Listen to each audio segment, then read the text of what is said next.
Okay, happy Monday. I know we have a busy afternoon for all of you, so we will try to get through as many questions as we can possibly get through. I just have two items for you at the top.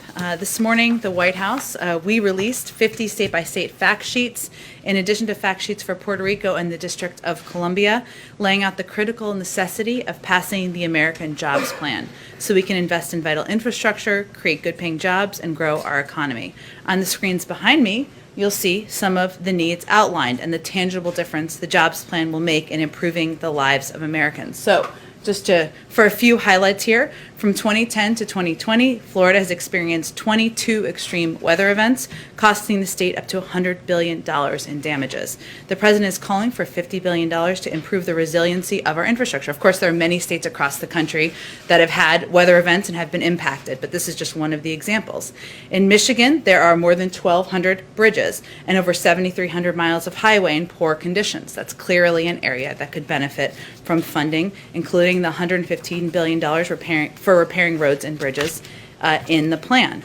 In South Dakota, 13% of South Dakotans do not have access to acceptable broadband speeds. That's something we'd love to improve. Why there's $100 billion to propose to bring universal, reliable, high-speed, and affordable coverage to every family. And in Nevada, finally, 243,000 renters spend more than 30% of their income on rent. One of the reasons the president has proposed investing over $200 billion to increase housing supply. So they're state by state. You should all have them, but what they really do is identify the needs in these states and how this package could benefit. As we've talked about a bit in here, there are different types of funding for infrastructure that would be worked through with Congress as the discussions proceed. Finally, I also wanted to highlight a significant win for American workers in the American auto industry over the weekend, late Saturday night into Sunday morning. As you know, a key part of the president's Build Back Better plan includes a significant increase in the number of electric vehicles and batteries built here in America. We need a strong, diversified, and resilient U.S.-based electric vehicle battery supply chain so we can meet the growing global demand for these vehicles and components. And the settlement we announced over the weekend, or I should say was announced by USTR and others, by SK Innovation and LG, is a positive step that builds confidence in their reliability and responsibility as suppliers to the U.S. auto industry. It's great news for many people in the country, including people of Georgia and other states that are impacted a great deal by this issue. With that, Alex, kick us off. Thanks, Jen. I wanted to ask about the attack on Iran's Natanz nuclear facility. Is there concern within the White House that this will derail ongoing talks to reestablish the Iran nuclear deal? And has there been any effort by the administration to reach out through intermediaries or any other way to Tehran and make clear that the U.S. wasn't involved in these attacks, or in the attack? Well, we of course have seen the reports of the incident at the Natanz enrichment facility. The U.S. was not involved in any manner. We have nothing to add on speculation about the causes or the impacts. I will say on your first question, though, we are focused on the discussions that we expect to proceed this Wednesday in Vienna. To the diplomatic discussions that have been taking place and took place last week. We expect them to be difficult and long. We have not been given any indication about a change in participation for these discussions. And with respect to the semiconductor summit, are there any actions the White House or the federal government can take immediately to address the chip shortage, or is this just the kind of thing that you need reforms and more funding for? And then, does the president see the shortage as a national security issue? We certainly do. I will say there are a number of steps that we believe we can take as a federal government. We believe there needs to be a holistic, long-term, across-government approach. In the near term, we're engaging with industry, as is evidenced by the meeting that's taking place shortly, later this afternoon, as well as our international partners to ensure that American companies are operating on an even playing field. Even before this meeting today, I should say, we have also proposed major investments. That's something we feel the federal government could also do. We've called on Congress to invest $50 billion in semiconductor manufacturing and research, as called for in the Bipartisan CHIPS Act. We have also called for additional funding there's also bipartisan proposals, I should say, like an investment of $50 billion in the National Science Foundation, which would create a technology directorate that will focus on fields like semiconductors and advanced computing to help increase our competitiveness at home.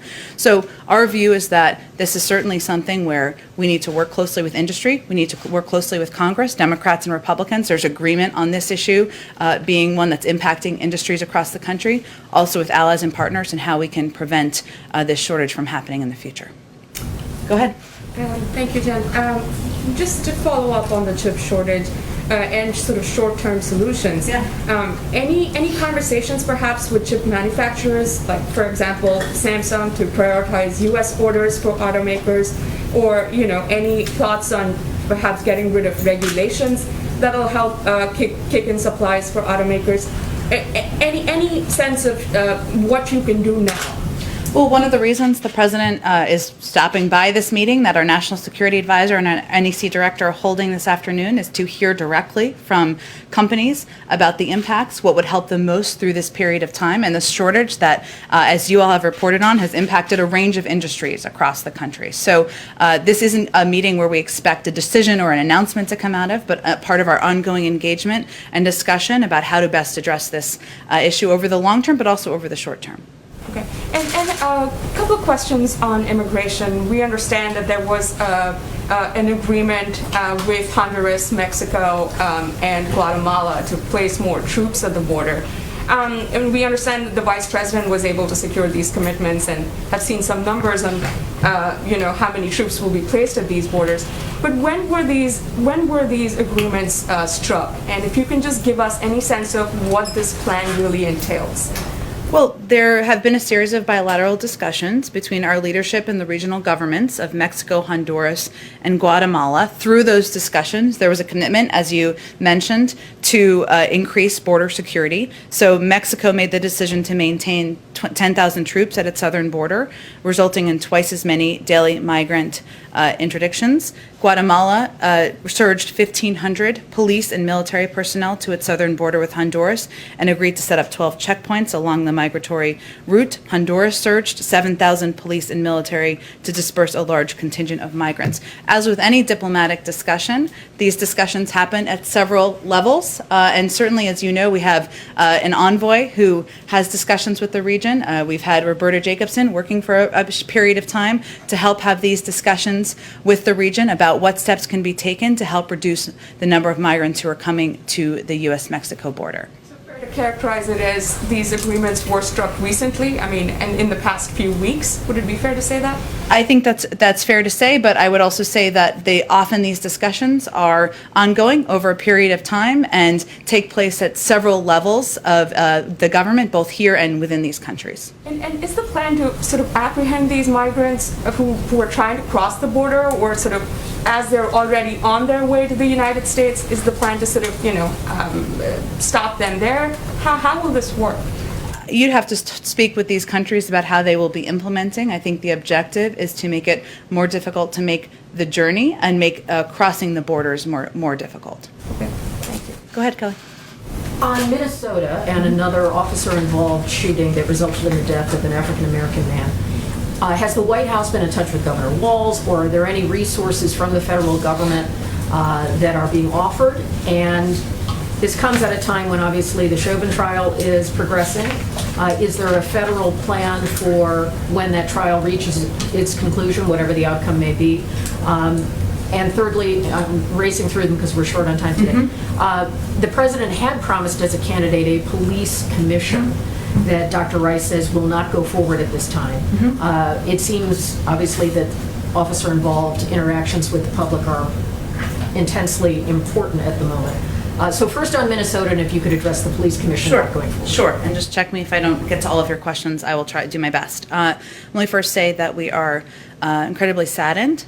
We were incredibly saddened to hear about the loss of life at the hands of law enforcement in Minnesota yesterday. The president has, of course, been briefed. He will have a few words he will share at the top of the semiconductor event that will be starting shortly. Hence, we'll be moving through our questions here about his own thoughts. We are also in touch with the governor, in touch with the mayor, in touch with local law enforcement authorities as well. I would say it is a reminder of the pain, the anger, the trauma, the exhaustion that many communities across the country have felt as we see these incidents continue to occur within just a few miles of where the tragic events happened just a year ago. In terms of the police commission, we have been in very close contact over the course of several months back to the transition with both civil rights activists, with law enforcement authorities and the law enforcement community about what would be most effective moving forward. And as Dr. Rice conveyed, or I think the statement we put out, I should say, conveyed, we have made a decision in coordination that the best path forward is to work to pass the George Floyd Policing Act, that has a great deal of the content, of the policy changes, of the necessary reforms that we would all like to see in place. So that was a collective decision, and that's where our focus will be. And is this a delay, or do you expect it to just not go forward at all? Well, we expect, for the time being, for our focus to be on moving the legislation forward and not on the Policing Commission. Go ahead. On that, you mentioned, the focus is now on passing the George Floyd Policing Act. It's been over a month since we've heard the president talk about this, though. We haven't seen a big push, at least not publicly, from this administration. What kind of steps are you taking to pressure Congress on this, and should we expect to see this sort of rise on the list of your priorities? You obviously have a very full plate. We do, but I would say that the president was addressing racial equity, ensuring that we are putting in place long overdue reforms. Real change is a priority for him. It is something he looks forward to continuing to discuss with members of Congress. He believes that there is a path forward, that this piece of legislation offers that path forward, and he certainly will use the power of his presidency to move it forward. You mentioned that civil rights groups recommended against this commission. Did they put forth other recommendations, steps that the White House can take while you try and pressure Congress, wait, and hope that the Senate will act on them? Well, we, of course, are in very close touch with them. I think what is, I should say more specifically, we've been in touch with a range of groups, including the NAACP Legal Defense Fund, the Leadership Conference, as well as leading experts. And the strong consensus from all of these groups is that the work should be focused on trying to pass the George Floyd Act, and the commission would not be the most constructive way to deliver on our top priorities. So we are working together collectively to do exactly that. There are steps that we certainly will work in conjunction to take as they are possible, and some of them we've signed through executive orders, and we'll continue to communicate with these groups about what is most effective. Just quickly on infrastructure, the president is having this bipartisan meeting today, but what is your message to some congressional Republicans who have expressed skepticism about whether the White House is authentically interested in negotiating here, given how things played out with the COVID relief bill? Well, I would say that the president, you don't use the president of the United States' time multiple times over, including 2 infrastructure meetings, bipartisan infrastructure meetings he's already had, or the meeting today, if he did not want to authentically hear from the members attending about their ideas about how to move forward this package in a bipartisan manner. So is he willing to negotiate on the scope and the price tag, or just on ways to pay for this? He absolutely is. He looks forward to hearing their ideas, and his objective is to find a way forward where we can modernize our nation's infrastructure so we can compete with China. He's proposed a way to pay for it, which is what he thinks the responsible thing is to do, and he hopes they'll come to the table with ideas. Go ahead, Josh. I get asked for an update. On March 18th, you said that there was a stockpile of 7 million AstraZeneca doses, some of which were loaned to the Canadians and Mexicans. Can you give us a current number and say whether the president is considering sending more either to those countries or other countries? I don't have anything to predict in terms of sharing the stockpile at this point. I can assure you that we don't want that stockpile to expire. And obviously, we don't have control over the FDA approval process, but I don't have anything more to preview for you at this point. When the first made doses that are in that stockpile would expire? How much runway is there? I'm happy to check for you, Josh, and see if there's more we can share. And AstraZeneca themselves, of course, could share more details probably. Does the White House know whether any U.S.-made shots have left U.S. soil other than those loans? In other words, shots made on U.S. soil but not for the U.S. government? From the companies? Yeah, correct. So can the companies sell, export currently as long as they're meeting their U.S. obligations? I think that's a question about their contracts. Obviously, we've had this discussion before. There's an obligation under certain contracts to deliver on the commitments made in the contract with the U.S. government, especially when the Defense Production Act has been invoked, but I would send you the companies for that question. Can I ask just a couple of personnel things? You mentioned Roberta Jacobson. Why did she make the decision to step down from that post? And can you say whether it's accurate that Cindy McCain is being considered for the UN Food Ambassador Program post? Sure. On the first, I would say it was always Ambassador Jacobson's intention to stay for about 100 days. She's been a diplomat serving in a range of roles around the world, from ambassador to Mexico to assistant secretary for WHA for decades. And she is retiring, as she deserves, as she has certainly paid her time to do. And so that was always her intention, to stay for a period of time. In that period of time, of course, we have also announced the naming of an envoy, Ricardo Zuniga, who has played a prominent role in the Western Hemisphere in the past for the U.S. government. He'll be playing that role. The president's asked the vice president to play an elevated role in engagements and negotiations with the Northern Triangle, hence our earlier discussion about her role there and the path forward there. So there are a range of officials who will continue to do this work. We were fortunate to have the work and the expertise and experience of Ambassador Jacobson as long as we have. There is an ongoing process on ambassadors. I know that there's a lot of eagerness and interest in learning more. It's ongoing. The president has not made the decision about the vast majority of his ambassadorial nominations. Thank you. Go ahead. Thanks, Jen. President Biden has made very clear that two of his top priorities for the infrastructure plan is to create jobs and to stimulate the economy. Last night on 60 Minutes, Jerome Powell said he and other forecasters already see that happening. So I wonder if the optimistic outlook changes the president's priorities in the plan at all and offers more wiggle room for negotiation in certain areas.